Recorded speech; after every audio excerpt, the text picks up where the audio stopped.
అందరికీ నమస్కారం అండి.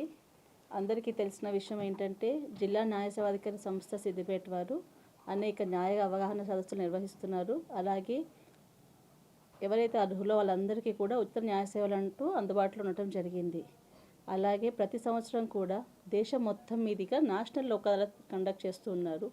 2025 సంవత్సరానికి పురస్కరించుకొని మొట్టమొదటి నేషనల్ లోక్ అదాలత్ని మార్చి 8వ తారీఖున జరపడం జరుగుతూ ఉంది. సో ఈ సందర్భంగా అందరూ కూడా కక్షిదారులు రాజీ మార్గం ద్వారా లోక్ అదాలత్లో సామరస్యంగా కేసులన్నీ పరిష్కరించుకోవాలని కోరుకుంటున్నాము. దీనికి సంబంధించి ప్రతి పంచాయతీలో కూడా, అలాగే ప్రతి ట్రాఫిక్ సిగ్నల్ దగ్గర, బస్ స్టాప్లో కూడా ఓవరాల్గా నేషనల్ లోక్ అదాలత్ గురించి ప్రతి ఒక్కరికి కూడా ప్రచారం చేయడం జరుగుతూ ఉంది. అలాగే ఐపీసీ ప్రకారం సెక్షన్ 320లో ఈ కేసెస్ రాజీ చేసుకోవచ్చు.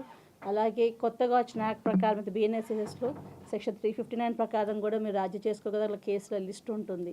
సివిల్లో వచ్చేటప్పటికి ప్రతి కేసు కూడా రాజీకి అర్హత ఉంటుంది.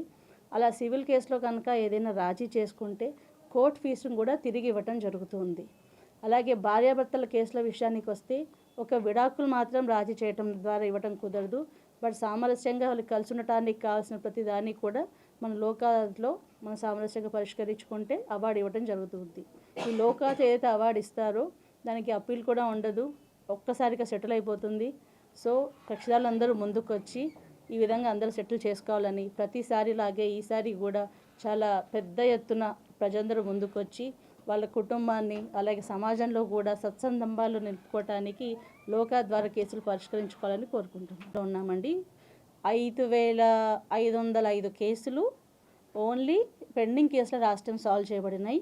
అలాగే ట్రాఫిక్ వీరే అన్నీ కలుపుకుంటే మొత్తం 25,000 కేసులు సెటిల్ అయినాయి లాస్ట్ లోక్ అదాలత్లో. ప్రతిసారి కూడా మనకి 5,000 పైచిలుకు కేసులు లోక్ అదాలత్ ద్వారా సెటిల్ అవుతున్నాయి.